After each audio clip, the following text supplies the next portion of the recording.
Meeting's called to 7:01. order. I just have a agenda or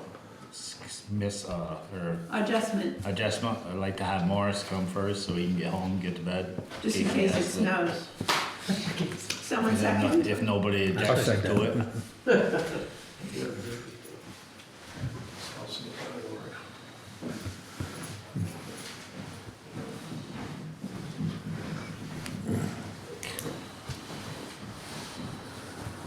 How many trucks you got left? One?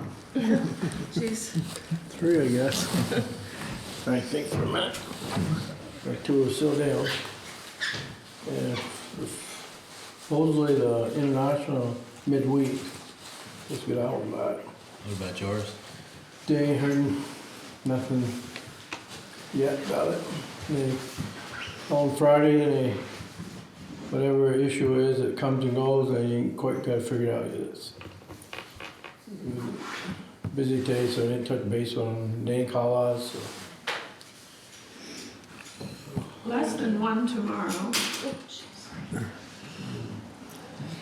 Less than 1 the next We day. had that out to help pick up some of the pace, and that went down on last Saturday. And, the guy runs up here from Dave Person, he works for them, we got hold of him, and he got it up and running again. Jimmy used it today, so there's some relay switch in there somewhere. I replaced that, so. We told Jimmy he'll be in Franklin today working, so we get it out today, something, we get hold of him.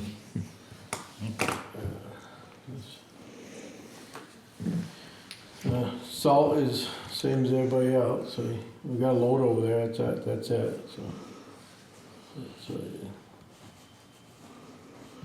Don't know how often it's gonna be available, right? Yeah, yeah. We got, I don't know, 4 loads ordered, but we just, we've been putting some weight, probably don't, been put sand down, it's cold anyways.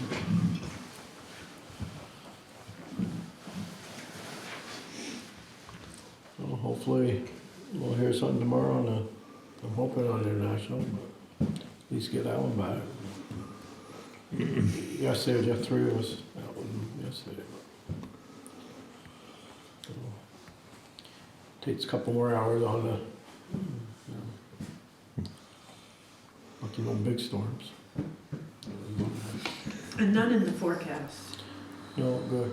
A little snow tomorrow night, I guess, huh? Yeah. But I was gonna say- it's dropped down to less than an inch now for tomorrow and Wednesday. I thought I thought it was on the news tonight, I heard inch an hour.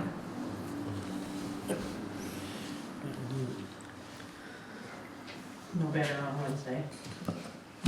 Right. No matter on Thursday when it's done. 1 to 3 on Saturday. On Saturday? They're calling for maybe it's going on Monday or Sunday and Monday. Yeah, it's nothing right now. Too far out. Yeah, too far away. But Tuesday and Wednesday, Yeah. less than an inch. Good. I mean, if it holds, you can never really tell.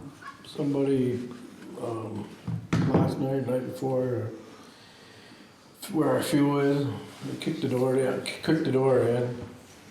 Then there was an extension cord in there. They cut the cord, goes to our fuel pump, plug the cord in, and, oh, must be missing some fuel, I can't tell you.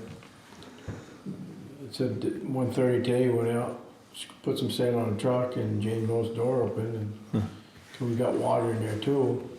Said, I don't know who left the door open, that water, you know, it's so cold, the pipe Right. gonna be freezing. Like I said, he was screening, I backed the truck up, I get out and I look, and I see the cord, and I put 2 + 2, so, Is there a man door there? Or just Yes. I didn't. yeah. Man door with a push combination. But just push, hook the cases, yeah. You know, case that holds a latch there. You don't have a camera facing that way at all? No, we don't have no camera. You don't have any cameras? No. Don't advertise that. What's that? Don't advertise that. Well, it's advertised now. Yeah, it is. Yeah, it don't make no difference. They, ones do shit like that, they ain't, True enough. watching shit down there. They're the ones work all at night and Yeah. where we sleep. We sleep during the Not that day. you sleep much. And, yeah, we get it when we can, like everybody else. But just too bad I didn't, I'm not too impressed by that, but, and what do you do, I mean, Yeah. Unless you can shut the power off out that way.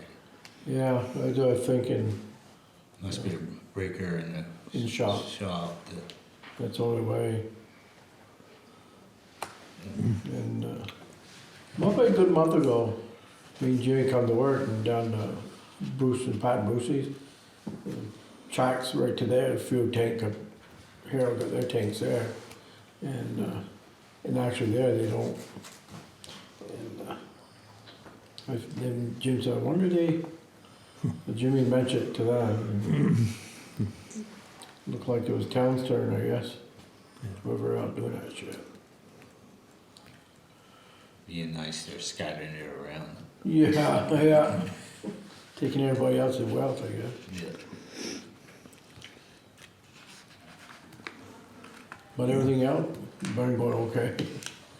Somehow Mo was able to go out and measure some guardrail places for us, so we got that grant in, which was great. In the middle of all of the work that you have to do, he's out there measuring roads. Guardrails. Yeah. On my Craig Parody's and then down by Jack Kellen's, Yeah. the cable ones there. So that grant went in last week, and it also included some corrections to the blinking lights at the end of Cheshire Arthur. Chester Arthur. Ain't working. The other day they were working. One was, but that one don't. The one that's supposed to be going on up here, it weren't working though, I know. Yeah, There's the something- one I saw was at the end of the Chester, you know, it was flashing, but there weren't nothing there. Yeah, so she got Yeah. out in a grant to get them, same ones that work on them, do the guardrail, Lafayette's. Yeah. Yeah, They're the one install them. They said to replace the battery and the remotes to make that work again. It'll be like $7,400. That's an expensive battery. Crazy. So we'll see. anything else? No, that's all I got. Thank you. So just a heads up, the grader is, we're closing on the grader next week for the loan, and it's on track, so should be here by, not next Friday, but the week after. I think, as of the last time I called last week. And the Mackenzie Road culvert, we have the Army Corps permit and the stream alteration permit applications submitted. And we received the construction designs from Tyler Billingsley, which I'll bring to the next meeting. I figured you had enough on your agenda this week. And then I have the Mackenzie Road document, the report, I finished the report, so before you leave, if you could sign the report, I'll send that in, and then also the hearing that we did on Mackenzie Road needs to be signed, and that has to go in with it, so I'll just throw these over to you. Those are the only road, oh, and also the certificates of compliance, the road bridge standards, all of those. Mileage, we're not changing the mileage this year, and the budget, the financial plan for the town highways, that all has to go into. So that's all these sign here's, but that's all I have for roads. Be safe, Mo. Okay, thank you. Thank you, guys. have a good sleep. I will. Let me know when they get your trucks back, please. I will, yep. Emily? Great. So you opening the hearing? Yes. Okay. Would you like me to give an overview of the? Yes, please. Yep. Yeah, so this update came about as the goal of town to ensure that the zoning bylaws sort of match the goals of the town plan. And so we're working with the planning commission over several years, including a lot of public outreach, including major public outreach events in 2024. and a lot of discussion about different options, really focused on the rural area of Fairfield and what the zoning regulation should be to ensure the balance of allowing for development in the rural areas while protecting farmland and prime and statewide agricultural soils. The main changes that this bylaw makes, first there was a number of state statute changes in 2023 and 2024. So this adds all of those state statute requirements into the local bylaws. So that's quite a few of those smaller changes that you'll see. There was a addition of allowing up to 2 ADUs per lot and a new waiver provision status that allows for the planning commission to waive the setback and other dimensional standards for development that's being built in the same footprint as an abandoned house. So those are 2 standards that were added to make housing a little bit more easy. And then the major change was the change to the regulations around subdivisions as they relate to farmland and prime and statewide agricultural soils. So that standard now only applies to major subdivisions, which are subdivisions of more than 2 lots, and does not apply to the simple 2-lot subdivision, except if multiple 2-lot subdivisions are done within 5 years. So that makes sure you can't just keep doing 2-lot subdivisions to basically get around the rule. That standard has been clarified and strengthened to make it more clear what is acceptable in terms of preventing the fragmentation of farmland, prime, and statewide agricultural soils, and meeting some of the town's goals around those houses being built along sort of existing features. So if there's an existing hedgerow or row of trees or stone wall, that the houses are built kind of linearly along that feature rather than breaking up a whole farm field. And so those standards have been clarified and updated, but they only apply now to the major subdivision.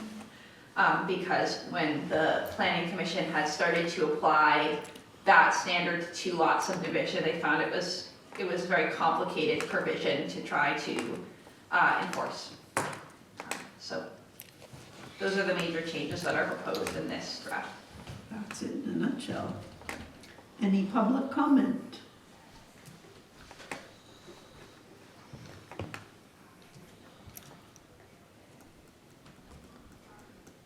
No? Hearing none. Gavin has requested that there not be a vote on the bylaws in his absence. He would like the hearing to continue and the vote to happen at the next meeting, which he expects to be healthy enough to attend. Full board. Melissa, my recommendation would be to officially close the public hearing, but then not vote, if that makes sense. That So makes then you perfect can sense. continue to discuss it at a public meeting, but you've closed the hearing. Yeah. Okay. No one has questions or comments? Can somebody make a motion to close the public hearing? I will. Thank you. Someone second? Second, I'll second. Thank you. Yeah. All those in favor? Aye. Aye. Excellent. That be all. Thanks, Emily. Okay. Yeah, appreciate you being here. So that went a lot quicker than we expected. That's exactly what I expected. So- It's been gone over and over and over. In terms of the agenda though, the common school is up next, but we are not expecting Chi, who's the architect, until we hit 7:30. You don't have any? So I think Thank you. Good night. you're gonna have to. Because I can't speak to it. I know. To- I know. She's gonna come and And Greta. Greta's here, but she didn't tell. She told she to come at 7:30 because we thought. Well, but she's in another meeting now anyway. Right. So we're So public comment not related to the agenda would be isn't that the next thing? yeah. Yeah. Public to be heard? Nothing? That's it. I move we approve the minutes from 26 January. I'll second that. Any comments or issues? All those in favor? Aye.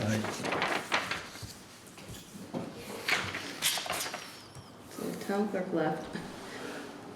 She didn't have, she motioned, she didn't have She anything. didn't have anything. Okay. She was here for the hearing, just in case. Oh, okay. That's what she was here for. So I guess you're up, Kathy. Okay, so I'm just gonna send these around for signatures. There's 5 signatures that I need. Oh, she's here.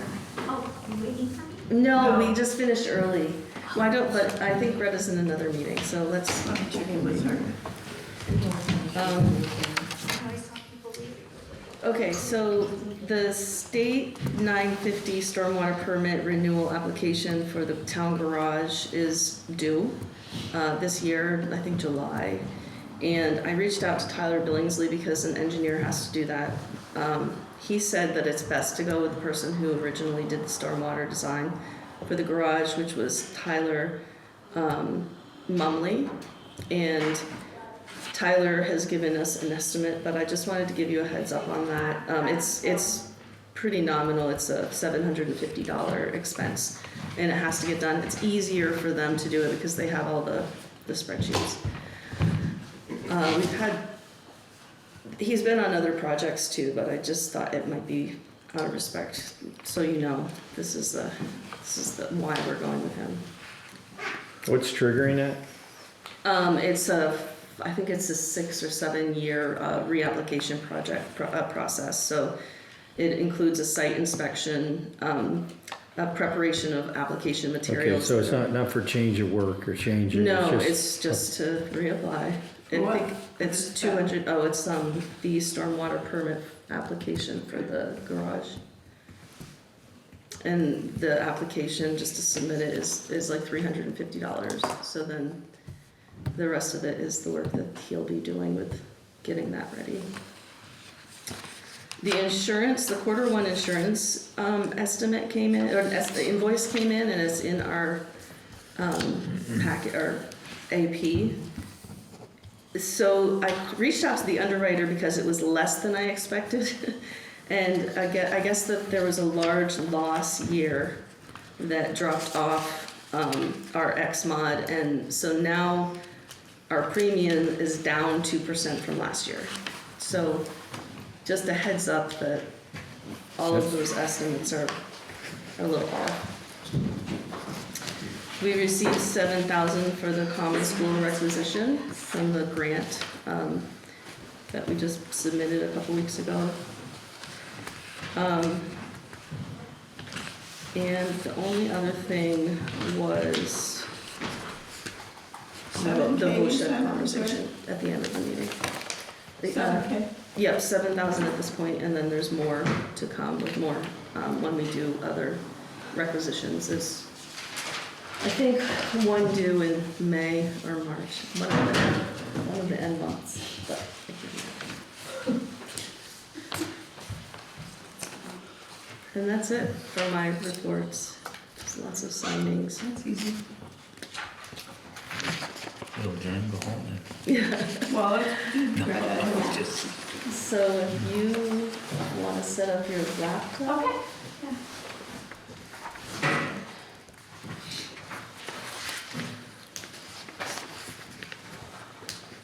I am drafting easements with legal counsel Is on it okay the to come to the Mackenzie side? Road as well. Yeah. Yeah.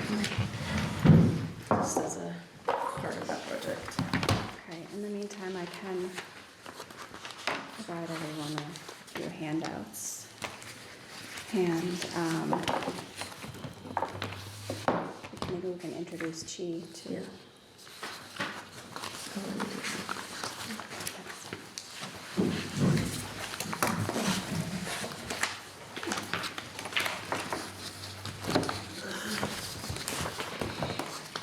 Sorrel, I don't know if you want a handout too.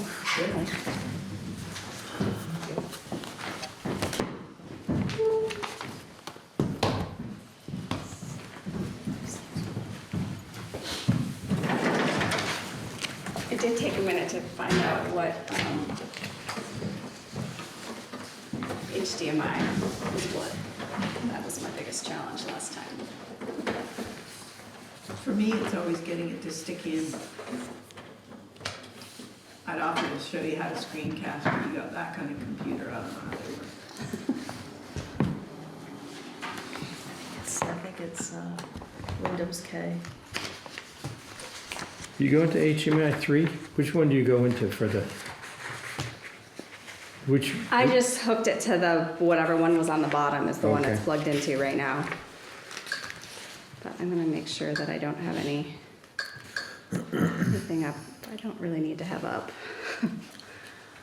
And go into, You don't have any funny pictures in there? We get out for entertainment's sake.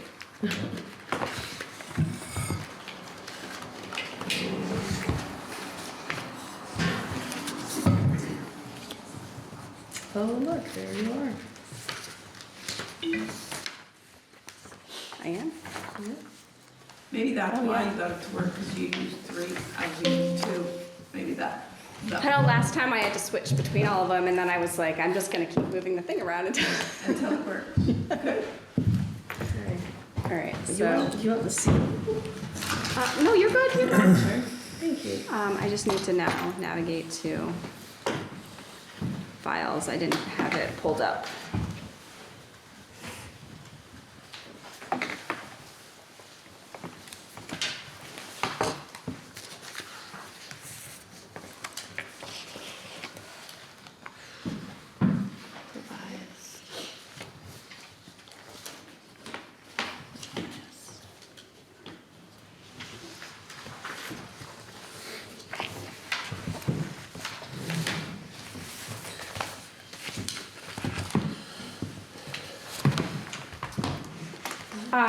So, and we should invite Chi up here too.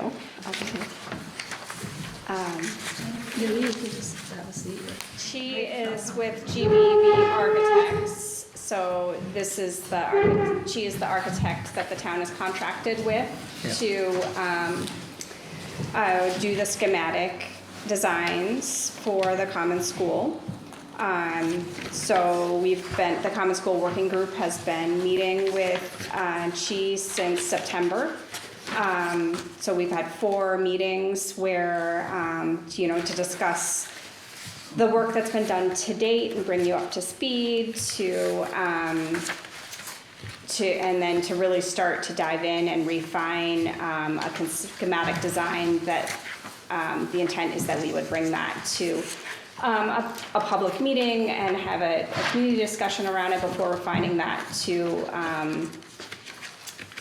put together like an implementation report as well. So I'm gonna turn it over to Chi now, and I don't know if do we want to do sort of introductions or do you want to tell us a little bit about you, and then maybe the select board can go around and introduce? Yeah, so my name is Chi. I work with GVP Architects. I work on a lot of historic buildings actually, and and I also live in Montgomery, so I really try to focus my work on helping kind of the smaller towns. I do work in Burlington too, but I really try to gravitate towards the smaller towns because that's where I live. So coming here and doing work with the Common School Working Group, I never want to see a building, not being used. And so being able to go through some of these thoughts of what would be a best use for this space and this building, but also a place that gives back to the community as well, was a big focus. So when I started, I just kind of got up to speed with, they'd already been working on what to do with this building for quite some time. So really this was work to get it really focused and organized so that it makes sense for the future. Yeah, great. Do you want to introduce yourself to Chi? My name's Brian Doobie. Ron Wilkes. Tom Howard. And we have a couple of people missing, but I'm Kathy, you know me. Okay. I'm Melissa. Very nice to meet you. Nice to meet you. And then Sorrel is on the Common School Working Group. Thanks for coming tonight. And you currently have 6? Is that right? I think around 6 that are coming every single, so we've been having monthly meetings and they come every single time, yeah. So what you have in front of you is a written overview of basically 2 design options, but I'll have Chi run through them and I can navigate to my best ability, you know, around the. So, we've worked on different layouts, a few times, and this is what we've come up with that we think is the best to go forward with. It takes the basement space and the first floor space in both of these options are nearly identical, because we identified a need for the school use and for public use and for after-school programming type of use. So they're gonna be pretty much the same for both of these. The second floor is where we had a little bit of leeway with what we could do there.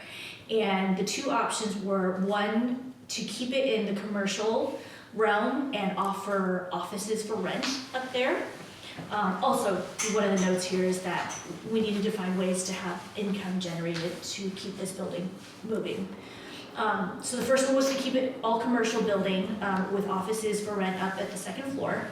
And the second option is to introduce housing into that space. And with the size of the building, we'd be able to get 2 units up there. One of the things that might be helpful to just update the select board on some of the decision making around making the first floor open, because it's sort of like flipping the first and second floor in that way. Yeah. So the first floor right now, if you are familiar with the building, is split into 2 separate classrooms. And we already know that there is going to be some structural work that needs to go into that building to support that second floor. So things are going to be opened up during that time anyway. And before it functioned as a school, it actually functioned as a town hall, which if you look at the vernacular, it was a large open space. So we're reintroducing this large open space so that you can get a view of, you know, the tall windows on both ends of the building in that space, which I think is very, very iconic of the building. So, and we thought it made it more flexible for community use. And then splitting up the second floor, we did talk about how right now it's an open floor, it has very tall ceilings, it has that very nice tin ceiling detail in there, which we would certainly try to preserve. But breaking that space up a little bit more helps to reduce the amount of floor load. Because for an assembly space, that's more people and you have to account for more floor load. So that would actually help us reduce what is going on that second floor and potentially minimize the amount of structural support that we'd have to go in and do. Cool. Great. So I guess the other, just from the overview, one thing to just note is she has done the design so that it's not sprinklered, excuse me. So that's obviously a cost saving factor, Wow. but, There was actually 2 reasons. One was a cost saving factor. To install is a large cost, but also to maintain is a cost over the lifetime. So we wanted to be mindful of all of the costs going into this building. The other was that I had a conversation with an assistant fire marshal at the Division of Fire Safety, and in looking at the site, he mentioned there may not be capacity to install a sprinkler if you start getting into it without having to dig into the road and to tap into the lines and increase the load for that building. So as it sits, his note was it's very possible that at this time there's not enough capacity. And knowing that, and again, trying to reduce costs again, if we can have layouts that do not require that, then we kind of try to save ourselves in the end without having to go dig into that information. yeah. Cool. What's the capacity number that triggers sprinklers? I thought all commercials, no matter what they were, had to be There's a few sprinkled. design considerations, right? There are. It has a lot to do with, and we also have some exceptions to us because we're a historic building. So the capacity has to do with the occupancy and how many people are in the space, as well as how many exits you provide for them. That is also a reason why assembly space on the first floor is better, because we have the two exits straight to grade. When you start introducing larger occupancies of people on different floor levels, the fire ratings have to be higher, they have to have more exits, they have to have more safe, protected ways out. So when you look at the plans, you'll see that the best exit from the first floor, and then the other exits are protected and fire rated appropriately. So, should we get into the exterior improvements? Or maybe talking a little bit about the site layout, which you can see up here, and it's also provided in your packet, and it differs very little in terms of site layout from the two options. Again, it's really just the second floor, so you could look at either one. The main point about the layout on the site is right now we have this drive that drives around the building. And having this addition off the south side, and the south side seemed best suited for the addition because it faces all of the amenities that it would be, like the fields and the library and school and everything. So that's where a lot of people are going to be coming from. So in doing that, we do lose that drive around feature, but we still have the driveway that leads to the two different roads.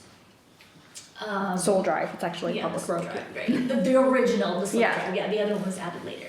This, we talked about having grade to the entry about grade level with the first floor, which I think is really going to help some of the issues that have been happening with the water intrusion into the basement. So having that grading and being able to regrade the site so that water is draining away from the building is going to help significantly on the So is it no addition, this one, or the top? No, the bottom one is the addition. I can scroll This down one. to the actual, so you can see this too. So this is the north elevation, so this is what the building looks like right now, right? Yep. And then this would be the south elevation, so the addition coming off the back here. But we can look at, you can look at the site layout too here. Is this the basement? Yeah, here we go. Yep. So the basement space, we're introducing two collaboration rooms. And we call it collaboration room because essentially it's a business use for this space, and it just means that you could have a meeting in there, you could have a team meet, or just really a room that could be used for more than just a few people. This level would have its own bathroom as well, and we're introducing a Lula, which is a limited use, limited access style of elevator to get to all of the floors in the building. And these two here are down in the cellar? Yeah. We're gonna have down in the cellar, they're not Lower there level. now, right? Right, so yeah, I guess It's just open now. it's just open right here now, but the storage would be where the bathroom, girls' bathroom was. And then mechanical and boiler rooms layout is the same. Right. And so this layout is essentially the same for both uses. There's a minor difference in the addition. Stair. Yeah. So, there we go. So this is the main floor that we're talking about removing that wall. We'll have to put some posts back in the center, and we can wrap those and make it look nice and fit in with the space. We looked at the after-school programming, which requires us to have some food service.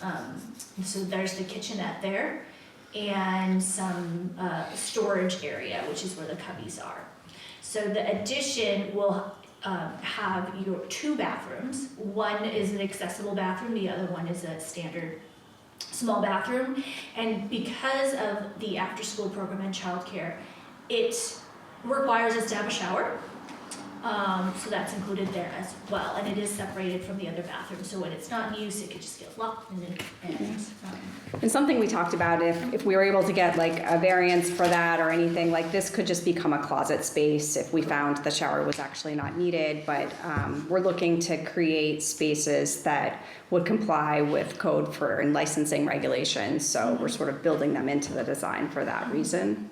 And you have to have 2 sets of stairs for, So this one is, we're looking at the residential right now, so I'll explain that when we get upstairs, but and this is part of not having a sprinkler system, is that when you have residences above a commercial space, and in order to not have the sprinkler, each unit has to have its own protected, fire-rated exit straight to grade. Non-sprinkler, but fire-rated. It's a safety factor. Right. So there are a lot of stairs in this plan because of that. Right.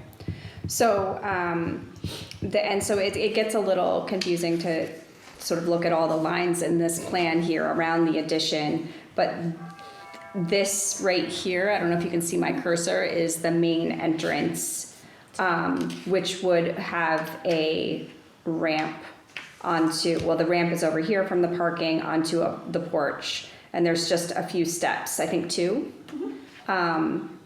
From grade to the porch, which then gets you right into the door. So that was just an overview of where we are there, and then. So then when we get up to the second floor, these are the 2 units that we're proposing. You would be able to take a lula up to that floor. And What does a lula look like? it's a small residential elevator. So It just it looks like an elevator. It's just a little one. Yep, just a little one. 1 person, 2 person? You could probably, so this is sized at about 60 inches by 48 inches is the interior space. So 4 by 5. Yep. So you could fit somebody and a small child in there maybe, or but yeah, it would most likely be a 1 or 2 person. I would think 4 by 5 you could get pretty. You could It'll Less- be weight yeah. limited. I don't know what the weight is. It'll be robust enough to do Yeah. that. Yes. Yeah. Comfort wise, you know, Yeah. whether you want to put 3 people in there is up to you. Person and all the groceries can fit in there, so. Yes. Yes. Yes. And that's And like obviously it's designed for a wheelchair to be able to access. Right. Yeah. right. So it'll have a 36-inch wide door, and a wheelchair typically only needs about 32 by 48 inches of space. That is the footprint that we put them in, and then a little bit of space. So, yes. Oh, you know what, it's probably Charlie.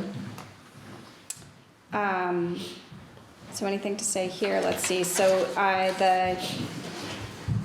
So you would, there's an elevator, or the little lobby basically when you get up Yeah. there, and then you would enter the unit, and that could be a little mudroom space. It's a nice Yeah. little entryway, which also has access to their individual stairs. right. 1 bedroom, and fairly compact, but it is 700 square feet.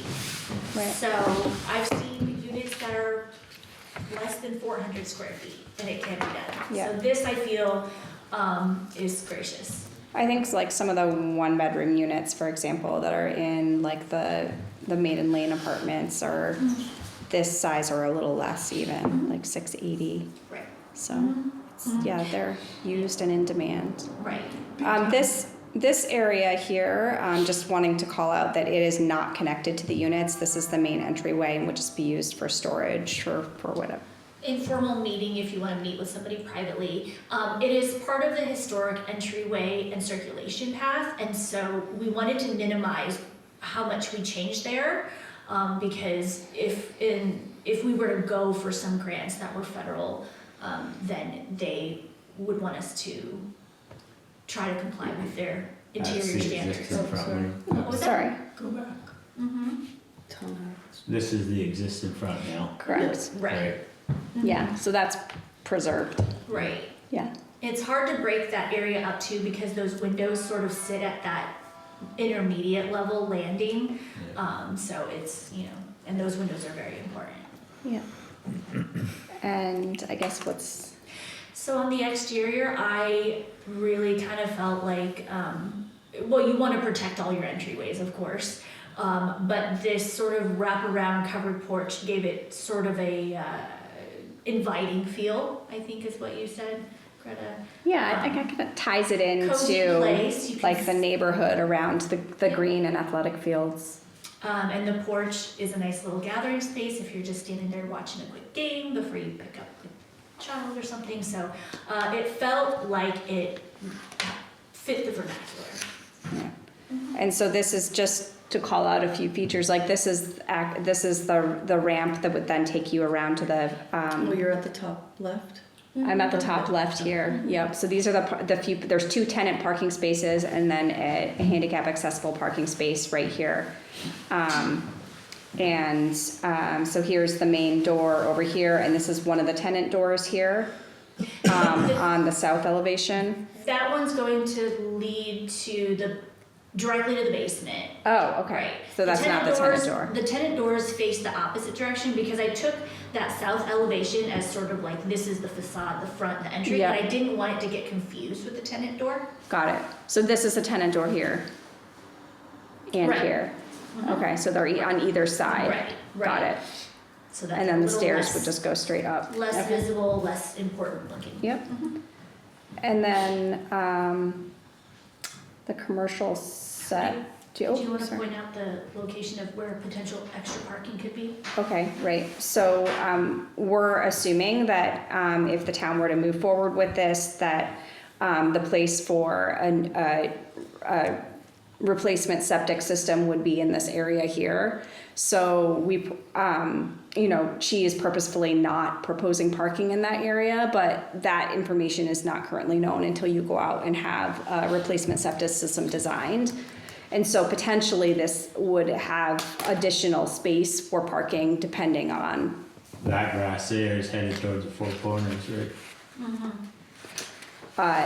yeah, this is the Four Cornings up here in the corner. Top right. Yep, top right. Right. Yep. So that's that space before it dips down over the steep, right, into the Where brook. the- Correct, yeah. And that's where we assume the existing septic is, but I think that if the town were to invest money in a restoration and seek grants and raise funds to do a restoration, that you're gonna wanna have a replacement septic system design. And so that's the question, is where would that go? Yeah, and where is the existing one? Yeah, well, we can focus on the replacement one. Let's find that. Or define that. So this is just essentially, she has kept most of the design the same between the residential and the commercial, except for the second floor. The difference between the addition being that for the residential, you have the 2 sets of stairs, one each to access each of the units, and you don't for the commercial or the office, whatever you want to call it. And so the design or the layout of the addition space then is a little different for that reason. It's a little more compact, just a couple feet on either direction. But yes, we don't have this sea of stairs for the most part. Right. Yep, so. Instead of a stair on either side, you have it sort of together just over here to access. And then here's the, Yep, and so this is the second floor. We're showing sort of the maximum dividing spaces into 4 office spaces, a fairly large corridor, mostly because that follows along with the ceiling tiles and the way that the doors work right now. We talked about, if somebody wanted to rent a larger space, office 1 and office 2 could be combined, or somebody could rent the whole entire upstairs and use up 3 different rooms for something else.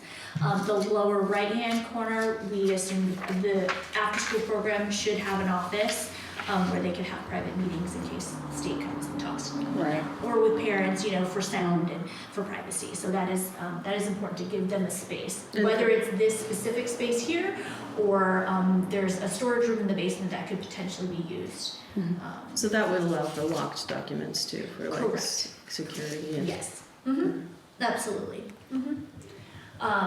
We have a bathroom for them up here. It's a shared, single shared bathroom, and then a little coffee station counter that has, you know, like a mini fridge, microwave, and a small little sink that people can access. And again, keeping the exterior image very, very similar. Again, it's a little bit smaller than the other one, but again, that wraparound porch feel on that back side. Yep. So this is where we are. I mean, she has been really responsive to the comments of the Common School Working Group and sort of refining this. And responsive to sort of the original sort of vision and program goals that the group came up with that did involve from the start quite a few members of the community. But the next step is to present this at a public meeting. We also have a survey that would be introduced at the public meeting as well.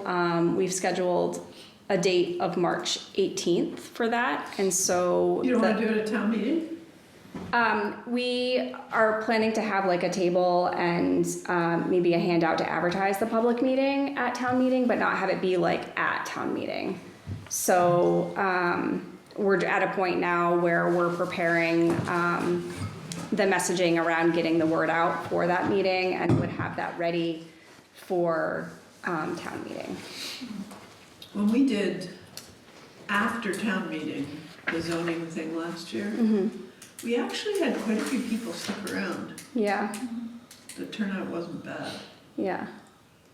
I think, so one of the other pieces that's not completed yet is some preliminary cost estimates for this, which are, obviously a critical component of the scope of work. And the intention is to have some of those numbers available for the public meeting, and I don't know that they would be available for March. Is it 2nd this year? I don't know. Right. Can I ask a question? Sure. Yeah. So is just, could you go to the either slide, like the floor plan slide of the first floor? First floor? Yeah. Yeah, so the structure on the right, the 26 by 24, Yep. is that all new construction? That would be new construction, yes. So to kind of get to the feasibility, so what we're talking about is renovating 30 by 40 times 2, well, actually by 3, because it'd be 3 floors renovation. And then it's new construction 24 by 26 times 2, plus roof, or plus The porches, basement, yep, and the porches. plus the porches, right? Correct. And some excavation. And then some site work, yeah. Yeah, I was just looking when you were talking, just getting ahead of you, because I think the intent was, and I think this is an awesome lot of work, but I think what the board was looking for is like, and I'm glad you mentioned it, is like, okay, here's a possibility, but here's the feasibility, so that, and just to be, responsible like you guys are. But I was just Googling, so I was just looking up. Average rent in Fairfield for a 700 square foot is somewhere between $1,200 and $1,500 a month. Times 2 would be 3. So the rental units would support at 6%, 30 years, something between 400 and 450 to 500K. And my experience with renovation is expensive. It is expensive. Really expensive. Yeah, But I don't know what that means. I didn't know if you had like and I don't want to get ahead of you, but I think the designs look nice. But like Tom just said, what's it going to cost? And I think it would be really important to share these really nice designs with some kind of feasibility, so that, it wouldn't be just like the Music Man saying, "Here's- get the new band uniforms," and Yeah, talk right. about. That's where we're going next. Yeah, and in regard to that is, I mean, when you look at school taxes, you know, looking backward and looking forward, it's, you know, that's gonna be top of mind, I think, at this town meeting, so. But your designs are intriguing, I mean, they're really nice. Thank you.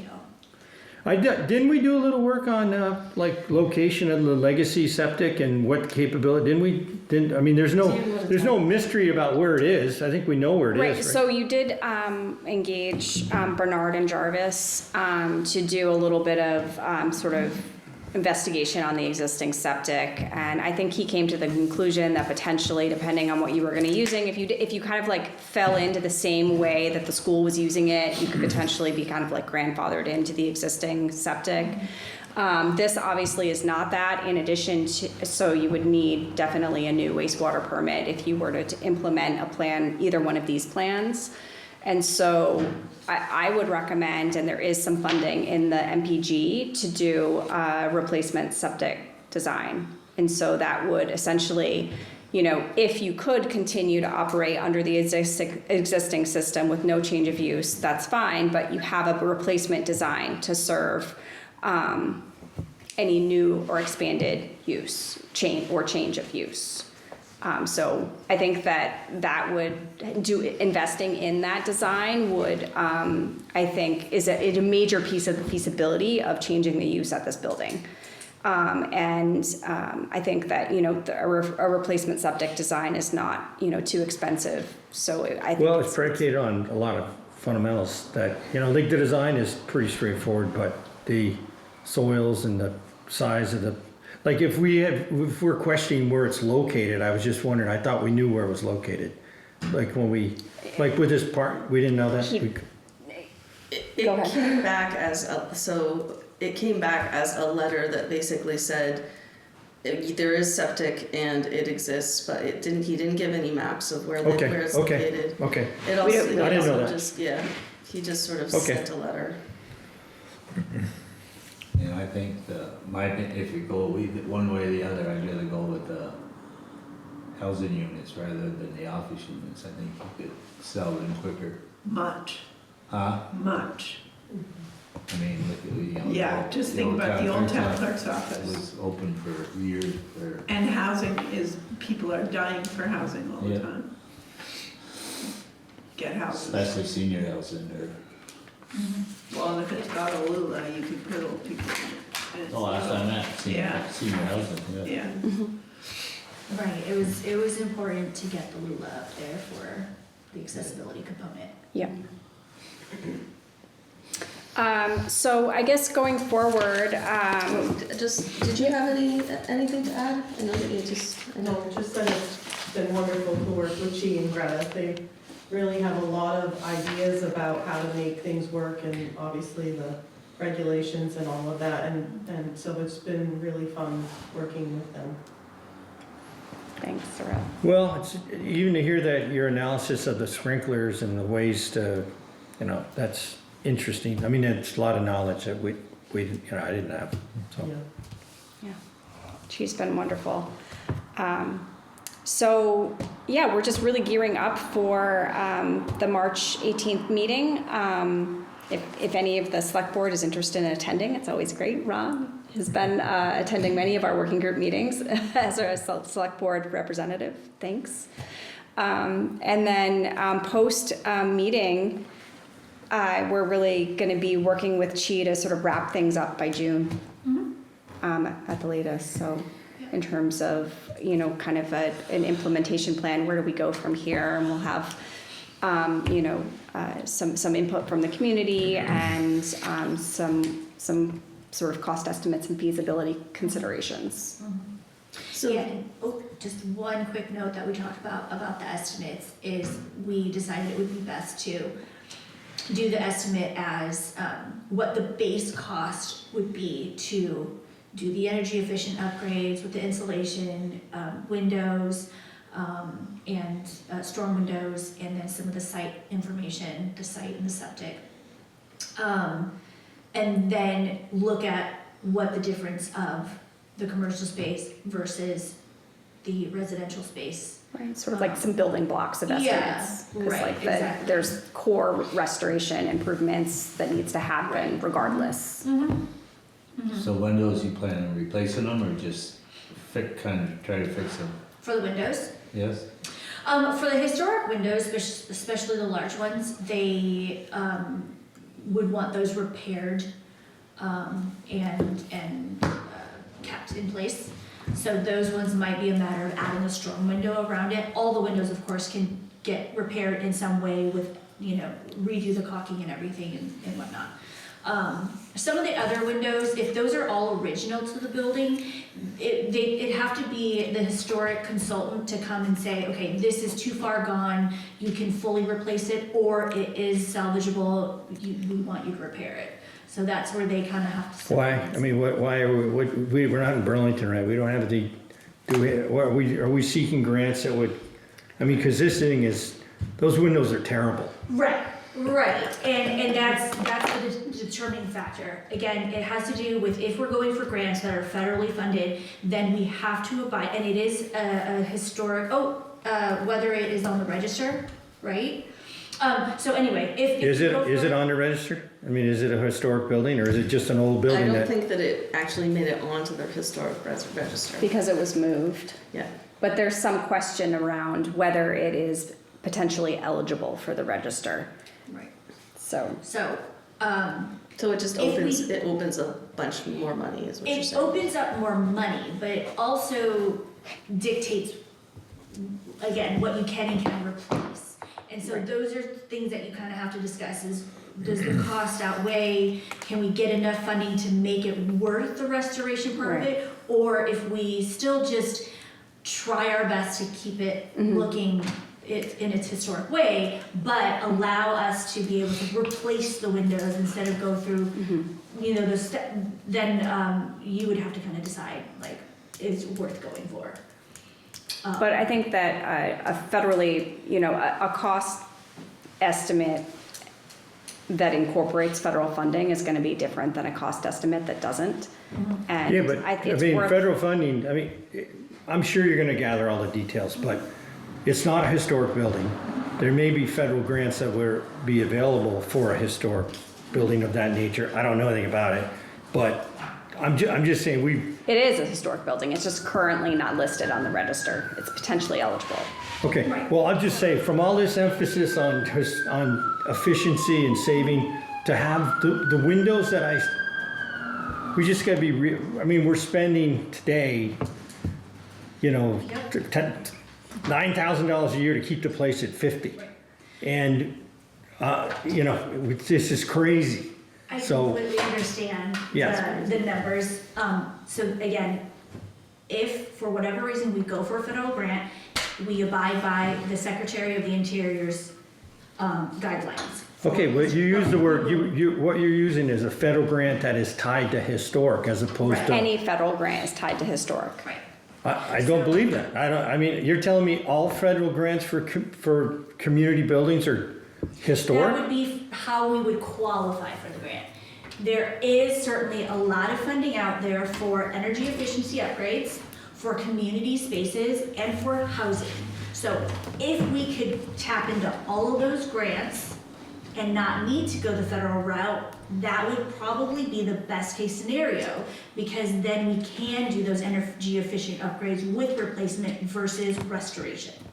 So, No, but I'm just confused. This is confusion. I'm being very vocal with my lack of understanding. I hear federal grant. Yep. And then I don't think that's federal grant is all driven to historic. If So- you're working with a historic structure or a structure that's potentially eligible for the historic register and you're receiving federal funding, you have to comply with Section 106. Yeah, which but is the what National I'm Historic asking Reservation, which is, the Secretary of the Interior standards. this may or may not be a historic building or Mm-hmm. but it's, what we know is it's moved, and what we're told is because of that, it wasn't a historic building.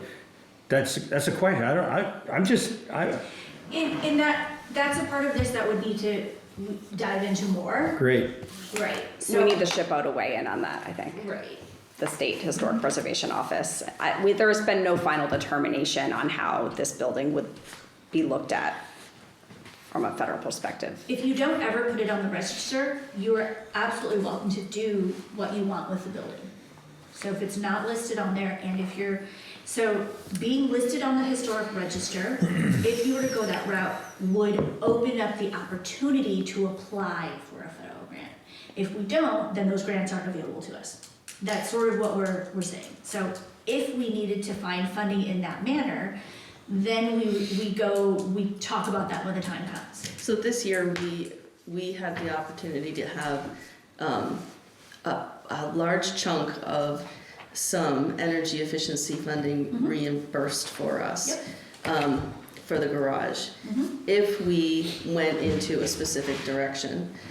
And that was, the project would need certain requirements in order to meet a certain standard, and in order to meet that standard, the whole project doubled.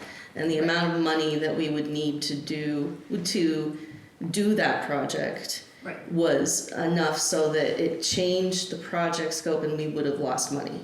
So it becomes a trap sometimes, and I think that's where we get to a point of what's, at that point, what we did was we went back to the original design, didn't go into all of those, and we spent a lot of time talking about it and thinking about it, and I spent a lot of time trying to figure out who to talk to, and I think that there's some validity in what's the point of we don't want to go in this route anymore. So I think that's it's just a cautionary, I think. Yeah, and I don't think the focus is to have it historic and have it historic grant. I don't think that was the focus of the project at all. I think the focus is to not let a building that has significance to the town be demolished. We can find a use for it. And there is a lot of funding out there. And if we can get a little bit of funding from all these different resources and be able to do the project without having to tap into that part, I think that's perfectly fine. Yeah. Because we're still going to do, and me, as the work that I do in architecture, is to preserve the integrity of the building and the significance to the town, which is the historic facade and the elevations. So, I think we're always going to preserve that, but how technically correct it is, you know what I mean? That's that historic federal part that we don't necessarily have to tap into. I think that we just want to know that we've done our part to keep the building what it is. Why is Well said. moving the building make it not so historic? It's still the same building. I think we have some unanswered questions around that. Like, my understanding is that the moving of the building impacted its eligibility for the National Register. It's the same old. But I building. don't have a final determination from the State Historic Preservation Office on that. And so I think that's actually something that's going to be high on my list now to square away, because I don't like having that open-ended here, and it's going to really impact the the funding sources that you seek, because. I don't know why, if you move it from A to B, it's Yeah. still the same building. Right. On the one hand, it opens the door to certain federal resources. On the other hand, others, like Northern Border Regional Commission, like that type of federal funding will require you to do historic compliance if it's a historic building to access. But if it's not, then you can access that federal funding without complying with Section 106. So it's an important question, and we do need to sort of, I think, through a conversation with Preservation Trust of Vermont or directly to the SHPO, just kind of have some final say on, is this building eligible or How does it get not? on the historical register? You nominate it, but for federal funding, it's not is it on or not, is it eligible? Who think that it was- nominates it? It was nominated at one point. I haven't looked specifically for this, but I overlooked I guess what I'm some looking at, files on it. we gotta be careful we don't make it historical, then we can't do anything. Is that right? I'd rather stay out of that, at least in the beginning. Right. That means no federal funding, essentially, Yeah. if it is potentially eligible.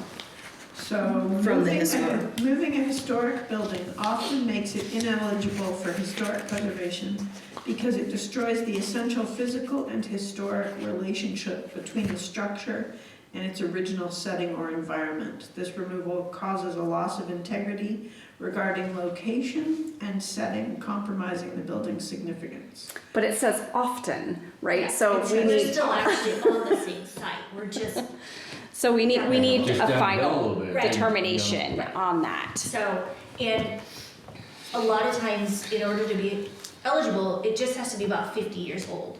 So this is obviously an older building than that, so within those last 50 years, they would look at the snapshot in time of what did it look like at that 50-year mark from then, and then during that time period, how significant was it to this area and this space? So I think there's still a potential that it could be eligible, but again, we'd have to dive into that a little bit more and Yeah, talk to the preservation. right. Yeah, but so some of those feasibility questions and funding opportunities and packages will be some of the work that we dive into from, going forward. I think essentially the goal of this working group and to bring this to a meeting is to gauge the town support and whether or not the project wants to move forward, and then that's when you take the next steps. So- Well, I think, and just to gauge that support, they're gonna wanna know, not just the picture, which you've done very well, but also, as you mentioned, feasibility and so cost and Yep. what's, I've gotten phone calls like, hey, what are you talking about? I mean, so Yeah. people are, now you probably don't get those calls, but I've had people that are pretty loyal members of the community they're already like, what's this gonna cost me? And Right. I can't pay my taxes, so, Right. but I'm sure yeah, and I would say if you could do it at town meeting, I think the agenda would allow that, at least to get on the agenda to introduce if you don't wanna do it then, it'd be a good opportunity for feedback or. We can certainly do that. At the end, there's always that stand up and talk about other stuff. Yeah, just to let people know there's a table there with Yeah. people that have Yeah. a lot of knowledge about it. Yeah, and I think to introduce it and introduce the fact that we'll have a public meeting dedicated to this project. Yep. And to go over the numbers and to get into those details, Right. especially, yes, you wanna have it at public meeting, but there's so many things going on that I think by the end of it, people are gonna be very tired and not being able to absorb the kind of information that we want to go over with this Right. project.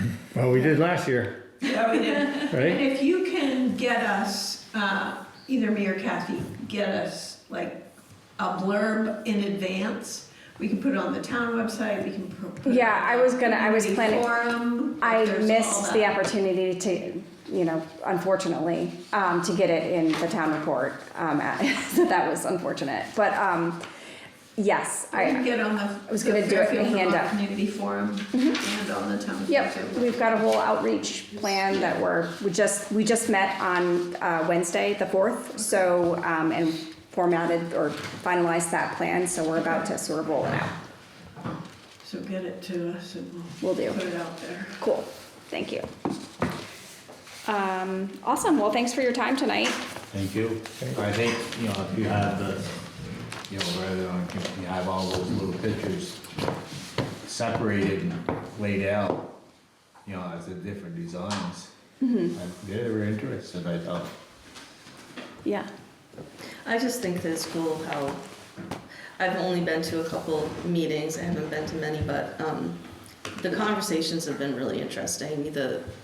There was one meeting where they were talking about childcare and the amount of, just to come up with I saw the picture of the office space on the second floor that said childcare, and I was like, well, that's what they meant about locking the door, right? Because they needed to have a locked door, but that was at the bottom of a pile of regulations that, like, I don't think anybody would have gotten there if you hadn't been on the job, because really just some of the regulations and the fire code, and I mean, it's a lot of work, so. Yeah, I know, it looks like a lot of information that I put in a document, and I don't expect everyone to read all of it. I'm glad you But know that it's there, and it relates to, you know, being licensed, because if you're gonna go through the work to get this in there, we need to make sure we hit all the bases, and, you know.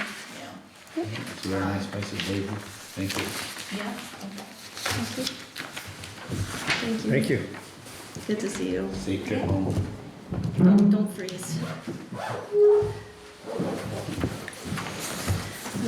What's your email address?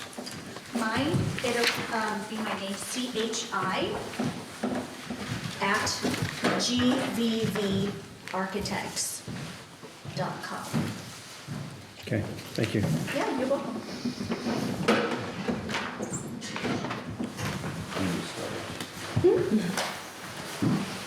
All right, here we go.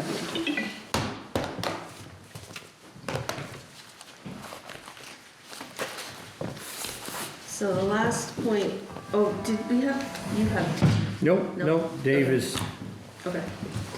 So, Thanks, Greta. the last point that we wanted to talk about was the VOSHA, correction and penalty, that came through by certified mail, let me see, I'm thinking, it was the Wednesday after our last meeting. So, the total fine that we had for, this was absolutely, it was considered a, other than serious violation. And it was not having, the paperwork that we needed for, our OSHA standards for safety around, I thought I gave you. hazardous communications. But I handed her the Hazardous sheets. materials, so, at the garage. So, we didn't have that paperwork, but we do, as of, like, I think the inspection was last August. By September, we had already rectified the issue. We received the certified mail in January, which was just a couple weeks ago. We had a 20-day window where we have to either prove that we've rectified it, ask for a conversation, or and pay the fine. Yeah. So after some research and talking with people at VOSHA, we do qualify for discounted penalties. We qualify for a conversation as well. I've been told that it's in our right to have that conversation, but the amount of money or changes to our fine is limited, and the best fine decrease is found through the two options that they've already given us. So one option is at 30% less, and one option is at 50% less, and they're about $160 different. The total fine was $700, and let me just get the right amount here, $796. So 50%, the 30% reduced value is $557. And the 50% reduced value is $398. If we did the 50% penalty, that would also require us to talk with and meet with their contractor that does walk through, sort of like what Passive did last year. You'd walk through, they'd identify safety risks, give us a printout, we would, it's that whole process that we just went through. So there would be staff time involved with that. And if we did the 30% penalty, that would not require this. So I've come to you to ask which penalty you would prefer. I feel that the 30% makes most sense just in terms of where we're at with this process. Yeah, But, what do you think? I think 30%, because you don't wanna, you could have another arm list of stuff to do with, with the 50% one. when do they re-inspect again? I mean, you gotta kinda stay up to code with them, so. Right, well, we're all up to speed now. Everything is sort of corrected. We've implemented a hazardous, it's a HAZCOM plan, so we have a plan in place about how often things are looked at, you know, what labeling is required. All of the HAZCOM sheets from the companies are in a binder with an inventory. So, you know, at this point, I feel like we're up to speed, and if they came again, we'd be okay, honestly. Because that was the only thing that they found when they came. Yeah. You know, make So why not do 50%? Well, that's the Figure- question. That's the question I've given to them. If you figure you're all fixed. why No, not? because the reason she stated for practicality, we discussed this when our new insurance company, Patco, Pass it. and Pasco, and we said, we're gonna have to go back through the whole process and take time from our employees that have already solved the problem. So as much as I agree, it would be reasonable to say 50%. What we talked about also is going down and appealing it. And what we were pretty much told is, it doesn't make any difference. There's no exceptions, this is the way it is. So, just for the record, just to restate what we're talking about is, we have solvents and fluids that are used, fluids that are used day to day in the garage that need to be binders that describe what they are and what action should be taken. It's a good thing to be done. We solved the problem when it was identified, and you know we're thankful that OSHA has helped us work through this. It's done. So I say 30%, move on. Yeah, it's the difference of $160, and if you start doing the math of staff time just to make the appointment, walk through the building, do the follow-up, all of that's gonna come up to more than $160, so. Yeah, and we get that, next time we get that safety expert from Pasco, whatever, PACIF, in, then we'll. Xander. Huh? No, we'll have him, Xander is our. yeah, we'll have him, we'll continue to work on the issues that he identified, best practices across Yeah. the state and across the industry, and we'll work through it. So- And honestly, I have to say that last year, they did come before this at one point, and we had already been talking about some things, and I think that we would have been, I think that they've already improved our work. Sure. So Yeah, that's, Passive is a good company. You wanna make a motion? Yeah, so if you don't oppose it, it's already in the AP as the 30% fine. I was gonna just ask if that is not what you wanna do, I'll go back and change it, but if it is what you Works wanna for do, me. you've already signed it and it should be all set. No, I'm good, 30%. Okay, how about this, I move that we approve the warrants, and that would formalize the, Yeah, I'll second that. All those in favor? aye. Move we adjourn? that's it for me. Melissa? Nothing.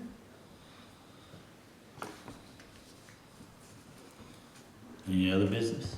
I think we're good, I think we're okay. I'll take a motion to adjourn. You already made it. Aye, All Okay. those in favor? Aye. aye. Easy.